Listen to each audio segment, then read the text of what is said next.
স্বাগত জানাচ্ছে খাতুনগঞ্জ থেকে আমার ছেলে, সাথে আছে আমি শামীম তাহির। অপরিকল্পিত ইটভাটার কারণে লক্ষ্মীপুরে 10,000 একর কৃষি জমি নষ্ট হয়ে গেছে। অনাবাদী হয়ে পড়েছে আরও কয়েক হাজার একর জমি। এলাকার পরিবেশ এবং জীববৈচিত্র্য হুমকির মুখে পড়লেও নির্বিকার প্রশাসন।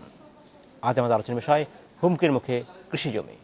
এই নিয়ে আমার সাথে কথা বলতে স্টুডিওতে রয়েছেন শেরে বাংলা কৃষি বিশ্ববিদ্যালয়ের অধ্যাপক ডক্টর পরিমল কান্তি বিশ্বাস এবং কৃষি সম্প্রসারণ অধিদপ্তরের অর্থ ফসল বিভাগের পরিচালক টি.এম. মঞ্জুরুল ইসলাম।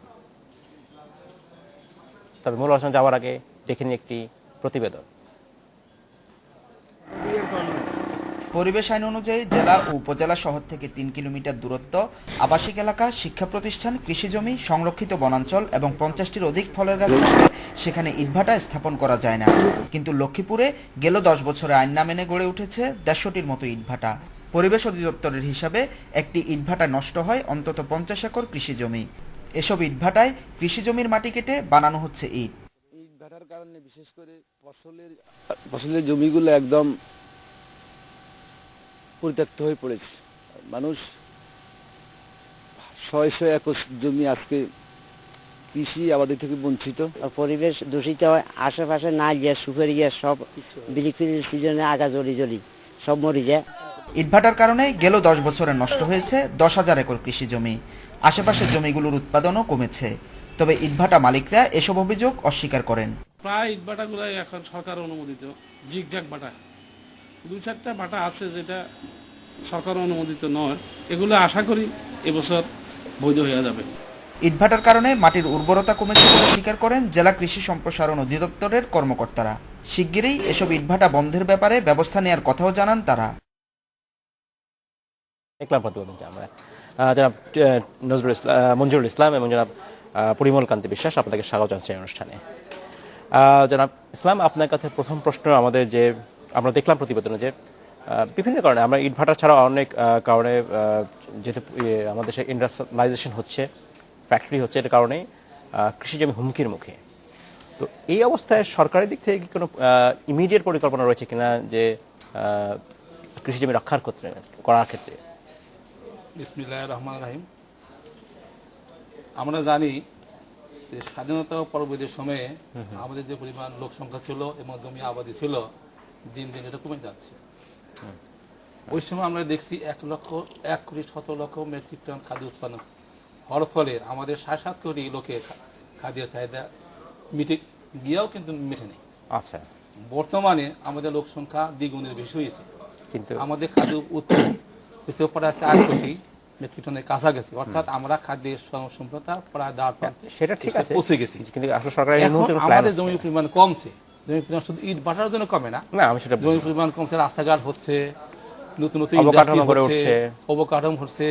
মানুষের যে পারিবারিক বন্ধন ছিল সেটা বিচ্ছিন্ন হওয়ার পরে, মানুষ ভাগাভাগি হওয়ার পরে তারা নতুন বাড়িঘর তৈরি করছে। বিভিন্ন কারণের জন্য আমাদের কৃষি জমি কমে যাচ্ছে।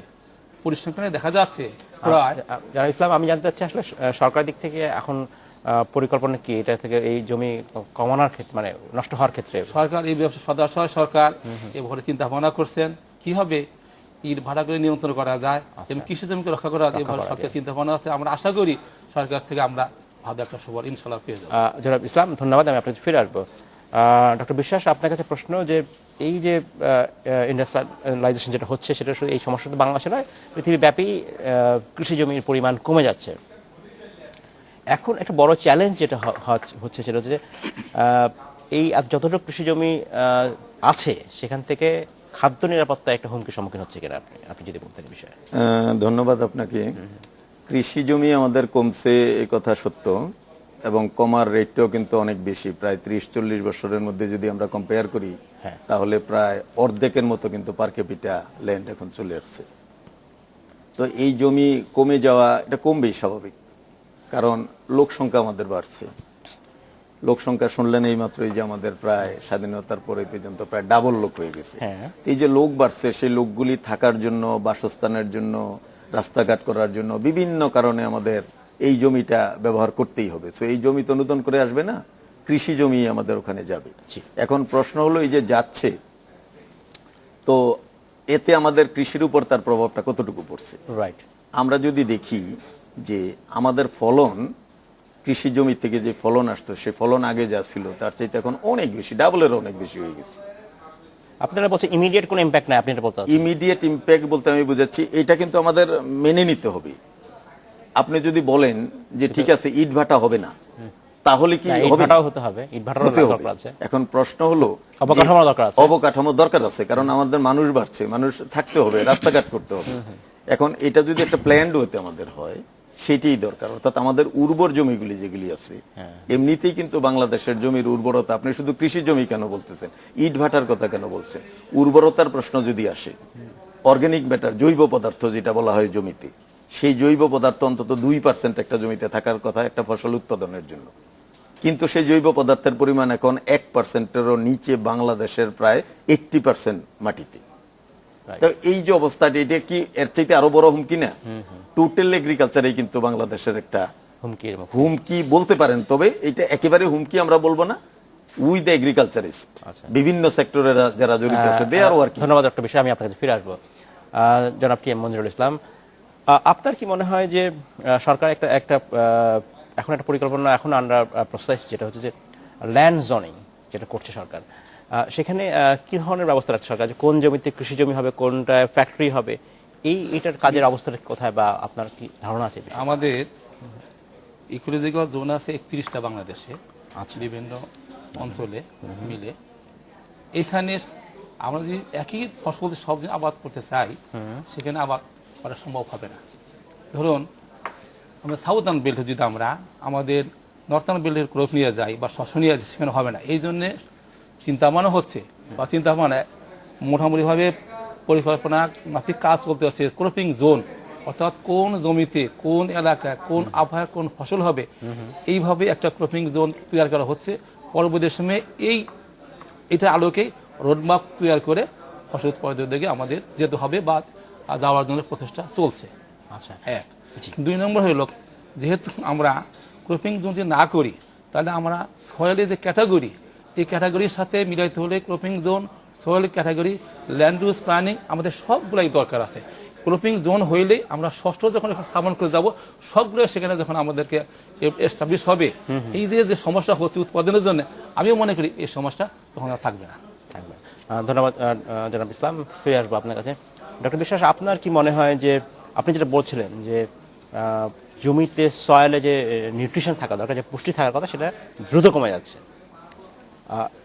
এটাও এক ধরনের কৃষি জমির প্রতি হুমকি, এক্ষেত্রে আসলে কেন হচ্ছে এবং এখানে এটাকে অ্যাড্রেস করার উপায় কি আছে? এইটা আমাদের বাংলাদেশ কৃষি গবেষণা ইনস্টিটিউটের একটা পরিসংখ্যান আছে এরকম, যে প্রতি বৎসর আপনার যা উপরের যে টপ সয়েল যেটা বলি, উপরের যে মাটিটা, সেই মাটিটা প্রায় 2 থেকে 4.7 টন পার হেক্টর পার ইয়ার, এটা কিন্তু প্রতি বছর ওখান থেকে কিন্তু লস হচ্ছে, either by water erosion or by wind erosion.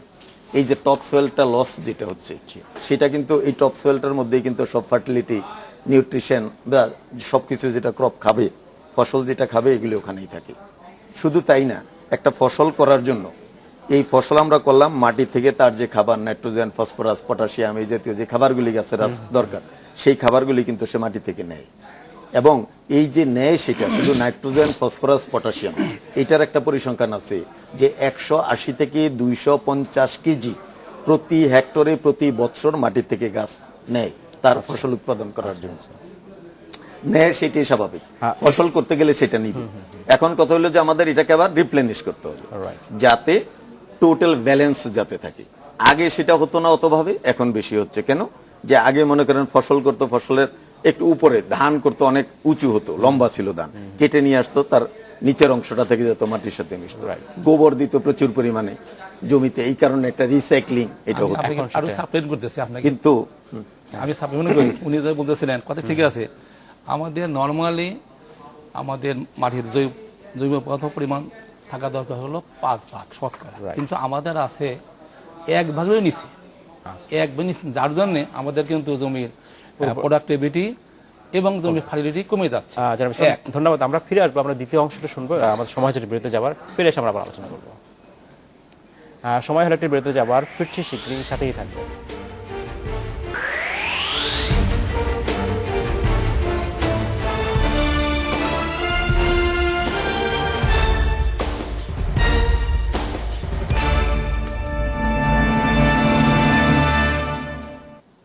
স্বাগত আরেকবার খাতুনগঞ্জ থেকে আমাদের ছেলে। আজ আমরা কথা বলছি হুমকির মুখে কৃষি জমি।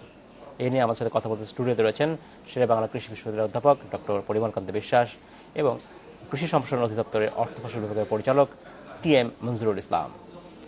ডক্টর বিশ্বাস এবং জনাব ইসলাম, আপনাদের স্বাগত জানাচ্ছি অনুষ্ঠানে আরেকবার। জনাব ইসলাম, আপনার কাছে প্রশ্ন। আপনি বিরুদ্ধে যাওয়ার আগে বলছিলেন যে আমরা বলছিলাম যেটা যে জমির যে উর্বরতা বা পুষ্টিগুণ নষ্ট হয়ে যাচ্ছে, এখান থেকে উদ্ধারের আপনি উপায় নিয়ে কথা বলছিলেন। আপনি কি বলবেন আর কি কি উপায় রয়েছে উদ্ধারের? হ্যাঁ, এখানে যে কথা এসছে, জমির যে পরিমাণ জৈব পদার্থ থাকা দরকার সেই পরিমাণ জৈব পদার্থ আমাদের এই জমিতে নাই, কমে গেছে। রাইট। আমার নরমালি থাকা দরকার, সাধারণ থাকা দরকার 5 ভাগ, সেখানে আমাদের এক ভাগেরও নিচে কমে গেছে। আচ্ছা, এইটা আমাদের উর্বর শক্তির জন্য, জমির জন্য একটা বিরাট হুমকি আমরা ধরতে পারি। এখন এইটা কেন কমলো এই জন্যে আমরা প্রত্যেক বছর চাষ করতেছি, কিন্তু আমরা জমিতে জৈব পদার্থ দিচ্ছি না। আমরা তো মানে চাষ করা কিন্তু জমির জন্য উর্বর শক্তি কমার জন্য এর ফ্যাক্টর না, কিন্তু জৈব পদার্থ আমাদের থাকতে হবে। অর্থাৎ আমাদের দেশে যে পরিমাণ বনভূমি থাকা দেওয়া সেই পরিমাণ বনভূমি নাই। আমরা জমিতে আবাদ করার পরে আমাদের জমির যে ফসল যেটা হবে তার যে কিছু অংশ সেটা আমরা সম্পূর্ণ উঠে নিয়ে আসি। আমরা জমিতে অন্য অন্য ফসল যেটা ডাল ফসল আবাদ করার পরে জমিতে মিশিয়ে দিব, আমরা সেটা করি না। বিভিন্ন কারণের জন্য আমাদের উর্বর শক্তি দিন, অর্থাৎ উর্বর শক্তি কমছে, জৈব পদার্থের পরিমাণ কমছে এবং জমির পানি ধারণ ক্ষমতা কমে যাচ্ছে। এখন আমরা যে জমিতে আবাদ করি একই ফসল কিন্তু জমির একই মাটির থেকে নেয়। অর্থাৎ আমাদের ধানের ফসল প্রায় 12 ইঞ্চি নিচের থেকে খেতে পারে, পাট 14 ইঞ্চি নিচে থেকে খেতে পারে, আবার গম 9 ইঞ্চি মাটির নিচে থেকে খেতে পারে। অর্থাৎ আমরা যদি বিভিন্নভাবে ফসলটাকে পর্যায়ক্রমে চাষ করি এবং আমরা যদি এই ফসলকে একই জমিতে এক ফসল না করে এটা ঘুরে ফিরে চাষ করি, তাহলে আমরা এখান থেকে আমরা পরিত্রাণ পেতে পারি। ধন্যবাদ জনাব ইসলাম, আপনার কাছে ফিরে আসবো। ডক্টর বিশ্বাস, আপনার কাছে প্রশ্ন যেটা হচ্ছে আমাদের যে মূল আলোচনার বিষয় যে আমাদের কৃষি জমি বা আবাদি জমি হারিয়ে যাচ্ছে, কারণ দেশের জনসংখ্যাও বাড়ছে, এর ফলে প্রচুর অবকাঠামো তৈরি করতে হচ্ছে, ফ্যাক্টরি তৈরি করতে হচ্ছে। তো এক্ষেত্রে আসলে আমরা আগেও বলছিলাম যে কৃষি লোক বাড়বে, অবকাঠামো তৈরি করতে হবে, কিন্তু এইটা ব্যালেন্স তৈরি করতে হলে আসলে আমাদের চ্যালেঞ্জটা কি? ব্যালেন্স করার জন্য আমি বলবো যেটা যে আসলে যেই হিসাবে আমরা জমিগুলিকে নষ্ট করছি, যেমন মনে করেন টপ সয়েল, ইট ভাটা করার জন্য মাটির উপরের যে মাটিটা আছে সেটা নিয়ে যাচ্ছে। রাইট। শুধু তাই না, আমাদের মনে করেন স্যালিনিটি বেড়ে যাচ্ছে, লবণাক্ততা বেড়ে যাচ্ছে। তারপরে আমরা পানি যেটা নিচের পানি উঠাচ্ছি বেশি পরিমাণে, আমাদের বিশেষ করে ফসলের আবাদ বেড়ে যাচ্ছে, নিচের পানি উঠাচ্ছি, ইত্যাদি ইত্যাদি বিবিধ কারণে কিন্তু আমাদের এগ্রিকালচারের উপর কিন্তু সে এফেক্ট আসতেছে। সো এই জিনিসগুলিকে রিকভার করার জন্য হচ্ছে, বিজ্ঞানীরা কাজও করছে। মনে করেন বাই দিস টাইম আপনিও জানেন সেটা, যে বেশ কতগুলি লবণাক্ত সহিষ্ণু ভ্যারাইটি কৃষি গবেষণা যারা গবেষণা করে তারা বের করেছে, যেই ভ্যারাইটিগুলিকে, জাতগুলিকে আমরা লবণাক্ত মাটিতে চাষ করতে পারবো। এটা কিন্তু একটা অ্যাচিভমেন্ট আমাদের। হ্যাঁ। তারপরে এই যে টপ সয়েলটা যেটা চলে যাচ্ছে, সেই টপ সয়েল চলে যাচ্ছে, আমাদের টপ সয়েলটাকে বাড়াতে হবে। বাড়ানোর জন্য কি করতে হবে আমাদের? মনে করেন যে অর্গানিক ম্যাটার যেটা, আমরা যতই কৃষককে বলি যে তুমি ধান উঁচু করে কাটবা, সে কিন্তু কাটবে না, কারণ এখন আমরা সব উচ্চ ফলনশীল ধান ইউজ করতেছি। ছোট হয় ধানের স্ট্রেচার, সে ছোট করে কাটতেছে, মাটি সমান করে কাটতেছে, কিন্তু এটার জন্য বছরে, এবং তার যে গোবরটা থাকবে সেই গোবরও কিন্তু সে জ্বালানি হিসেবে ইউজ করতেছে। তাহলে করতে হবে কারণটা কি? কারণ রয়েছে আগে তো ধানের গাছ লম্বা, এখন আমার 3:1, অর্থাৎ 3 ভাগে যদি আমার গাছ হয় তাহলে 1 ভাগ শীষ হতে হবে, অথবা 1 ভাগ শীষ হবে আর 3 ভাগ হবে, 2 ভাগ হবে কি হবে ধানের গাছ। আগে ছিল কি 10 হাত লম্বা ছিল, 1 ফিট ছিল আমাদের শীষ।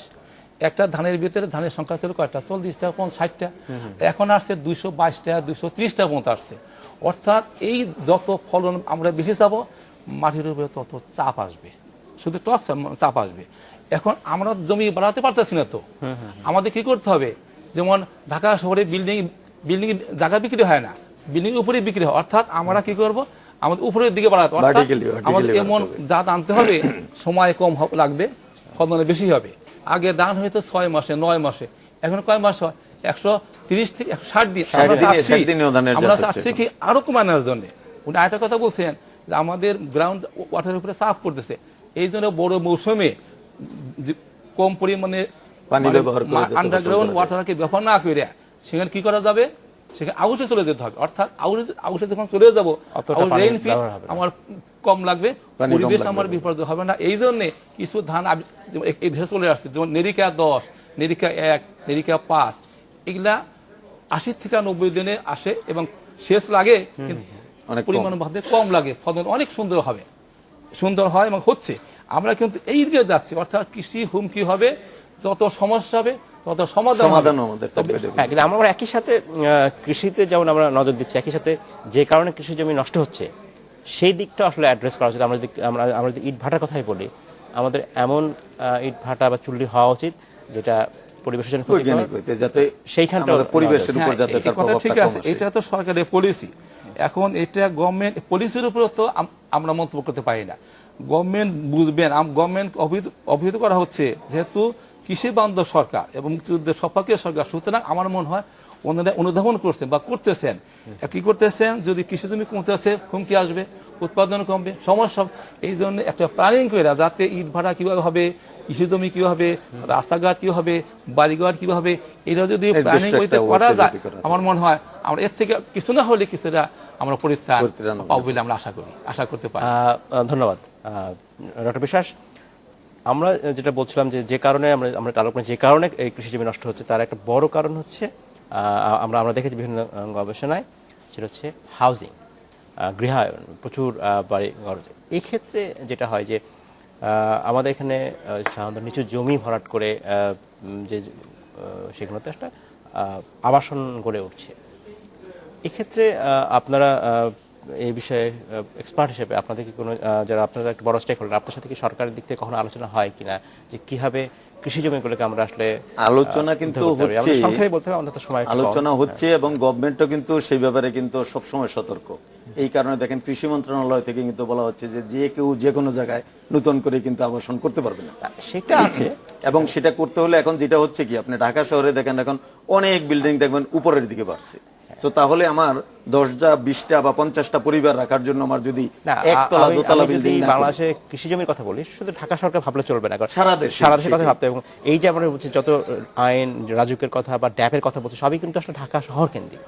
আসলে আমাদের ভাবা উচিত বাইরে, যেখানে আমাদের কৃষি জমি আসলে বেশি রয়েছে, ঢাকার উপর চাপ একটু কম দিয়ে সারা দেশেই মনে করেন যেটা করা হবে যে আবাসনের জন্য উপরের দিকে আমরা যাব, যাতে আমাদের জমি সারা দেশের জন্য কিন্তু আমাদের একটা সুন্দর প্ল্যান থাকা দরকার যে কৃষি জমি কিভাবে ব্যবহার হবে এবং হাউজিং কিভাবে হবে। যদি এটা থাকে তাহলে আমি মনে করি যে আমরা দেশ সমস্যাকে চিন্তা করতেছি, পরিত্রাণ পাবো। জানাব ইসলাম, আপনাকে ধন্যবাদ। ডক্টর বিশ্বাস, আপনাকে ধন্যবাদ এই অনুষ্ঠানে আসার জন্য। আমরা আশা করি আপনার সাথে আবারও দেখা হবে। Thank you. এই ছিল আজকের মতো খাতুনগঞ্জ থেকে মধ্যে ছেলে, আমাদের সাথেই থাকবেন, দেখা হবে আবারও।